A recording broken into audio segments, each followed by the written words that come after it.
What's up, YouTube? So this is going to be a quick video on just an ordinary guy in the world, me, and what my monthly bills are, what my budget is. Because we all know how expensive life is right now. We all know the cost of living, inflation, and everything going on. It's just really pressing people and squeezing people really, so tight where a lot of people are popping. They're losing hope and they're just not making it, they're not surviving in this landscape that we live in right now with finances. So let me give you a quick rundown of my bills, compare it to yourself and be like, oh, well, shit, I got it way better than that asshole or vice versa or whatever. It's just good to compare sometimes and, see what other people are doing. So anyway, I'm 45. I'm single. I'm not married. I have no kids. I am in a relationship, but we have two separate places where we live. Eventually, we will come together, and that will change the whole financial dynamic because it'll be two incomes coming into one house. But for now, this is totally sole based on me. So, I am a tractor trailer driver in New Jersey. I make between 100 and 110,000 a year. That's working about 55, 60 hours a week, trucking around Manhattan every day. So it beats you up. It's not a pleasure. Don't think I'm, rolling around every single day. This job definitely drives you nuts. So let's just say 100,000 is what I'm making. 12% of my check goes to 401k. So that's about $450 a week, or $450 a paycheck. I get paid twice a month, so $450 a paycheck goes to 401k. Healthcare is really cheap here. It's $20 a paycheck. So after the taxes and deductions, my paycheck is about $2,600 a check, and like I said, there's two checks a week, so about $2,600. Sometimes a few hundred less, sometimes a few hundred more, but 26 is about where it's at. So 26, so we'll say $5,200 take home after all deductions a month. So out of that 52 a month, my mortgage is $1,100. Now, I bought my place back in 2007 during the real estate crisis. So back then I overpaid for my place. I bought it for $198,000 back then. It's a one-bedroom condo. And today it has an HOA of 300 and I think it just went up again, 340 a month. So my mortgage is 1,100, HOA is 340. I do overpay my mortgage at 1,400 a month. I owe about $99,000 on that thing. So I'm really starting to try to overpay and get that shit down. If I could go back 15 years from when I bought this place, I probably would have did a 15-year loan on it, right? I feel like I've been living here forever and I still am halfway through the financing, but we're starting to get to the point where I'm paying down the principal a lot faster now because it's not all interest. So that's $1,400, and then I got the 340 HOA, so about $1,740 a month in the house. My power, electric, and gas is about 75 to 100. Water is 4 times a year. That's only like 100. So that's not too bad. I don't have a car payment. I own this pickup truck. I got my little side hustle. I do a little side hustle. Again, you got to do, it's called Pickup Truck Guy. You could follow me on Facebook there. Basically, I pick up stuff off of Facebook Marketplace, and, someone wants to buy a sofa or something like that, I'll deliver it for them.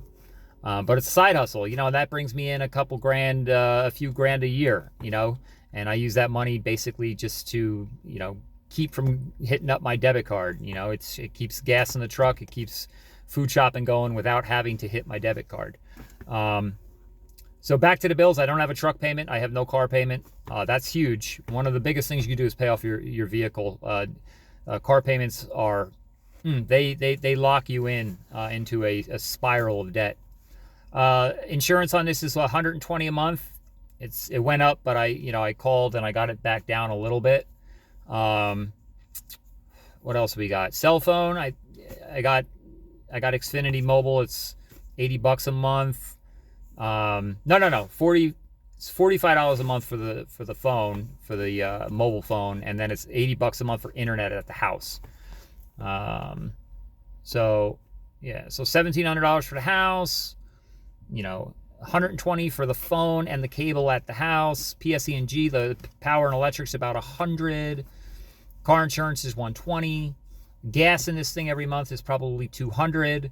I probably spend about $100 a week in food, so $400 a month in food. I eat pretty healthy. When I go to the food store, I go right to the fruits and vegetables, and I'm buying fruits and vegetables and basically steak. I mean, that's really all I eat, and potatoes. Pretty basic. I got my own problems, so that's why I eat a very minimalistic diet. Yeah, so out of the $5,200, I probably have about $2,000 left that doesn't get spent. So what do I do with that $2,000? I mean, that goes towards investments. I put a little bit in a brokerage every month. I put a little bit and pad my savings account, which is a mildly high yield savings account. Pad that a little bit. I try to have a year's worth of salary in there. So like I said, I made $100,000 a year. I like to keep a year's worth. That it's probably too much money for most people to keep in their savings, but it gives me psychological protection. It makes me feel like if the world was to close and shut down tomorrow, I have money to help out. But then again, if the world shuts down, having money in the bank doesn't matter. I like to buy gold and silver, and I'm talking really little amounts because it's very expensive, especially gold. Silver is a lot more affordable. So I'll go online to these silver websites, and basically I'll trade $100, $200 a paycheck for some silver, and I like to stack the silver. So I have a collection of silver. So over time, that might go up in value, and then I could, 10 years from now, sell it and maybe, get some of my cash back. I got a little bit of money invested in crypto, a real small amount. My brokerage, my 401k right now at work probably has about 40,000. Crypto, I have about 2,000 invested. My savings, like I said, I have around 100. And then I got some annuities, that are indexed annuities, and they're variable annuities. And right now, all three of those combined, they've been invested in the S&P 500 and some bonds and stuff. They did great over the last 2 years. Those are sitting around 650 right now. My house has probably about 150, 175 in equity. So you add up all the savings, investments, of the equity I have in my condo, I'm sitting around 850 grand. And, and it's kind of crazy because I go to work and I try to work as much overtime as possible. And sometimes even my girl's like, why are you working all this overtime? Like, you're decent financially. I'm like, yeah, you're decent. I'm decent financially. I'm in a better spot than a lot of people. But I feel like the moment you slip and the moment you get a little bit lackadaisical, like, shit's going to go wrong. And look, shit is so expensive in this world. Like, this truck could break down and it could cost $5,000. My HVAC system can blow and that would be $15,000, right?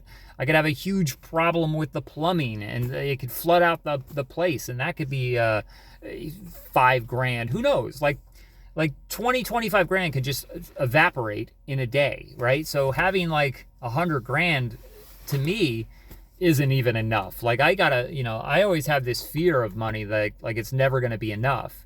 So, I make decent money, but I don't spend any of it. Like, trust me, my girl is just like, she gets so irritated with me sometimes because she's like, you want to go do this? I'm like, nah, I'm good.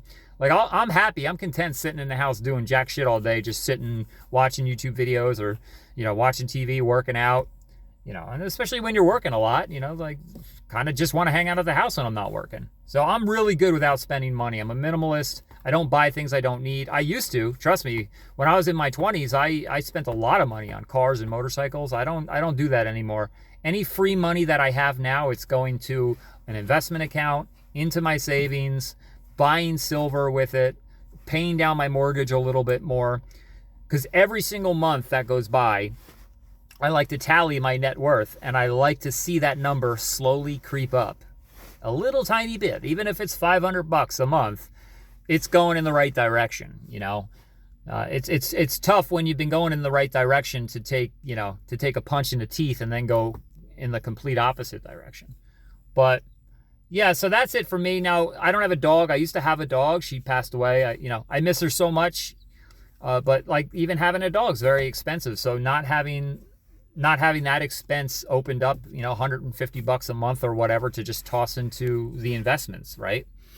Um, so yeah, I mean, it takes a lot of work. Like it's weird. Like, yeah, I got some money in my savings and stuff, and I'm like doing okay, but sometimes I just feel like all I do is work. Like I work my fingers to the bone and life is just passing by and I'm getting older and my body is definitely letting me know like, dude, like we ain't 20 years old anymore. The chronic back pain, headaches, right?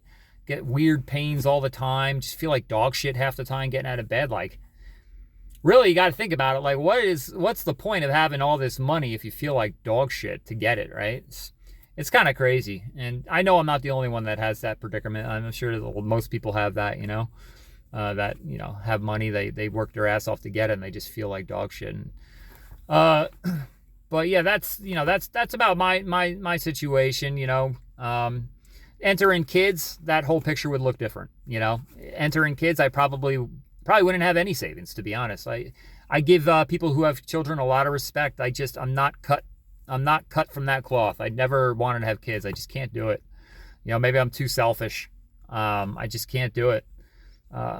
So I can understand how difficult it would be to get ahead if you have children and stuff like that. But yeah, it's a tough time, man. It's a scary time, pretty depressing, actually. The dollar certainly doesn't go very far. And we could be entering a new phase in life, like a lot of people are predicting this crypto stuff to be the next wave in 10 years. Like the dollar bill will eventually be gone. And it's interesting and it's a little bit scary, You go back in history, things have changed many times. We're just so used to our life and our little bubble that we live in. And we think that things can't change, but things could definitely change. There could be a new world order where the dollar bill is completely wiped off the face of the earth. And all these dollar bills we have saved and invested won't mean shit one day, So who knows? All you can do is wake up, try to feel good and try to go to work and make some cash and be smart with it. Don't blow it on bullshit. I'm good with that. I'm very disciplined with that. I do not blow my money. I work too damn hard for it to blow it on some stupid picture on the wall or some shitty knickknack that's going to collect dust on the mantle. But yeah, so that's just me. So I want to do a little comparison. So I know the struggle. All right, guys, keep it real. Peace.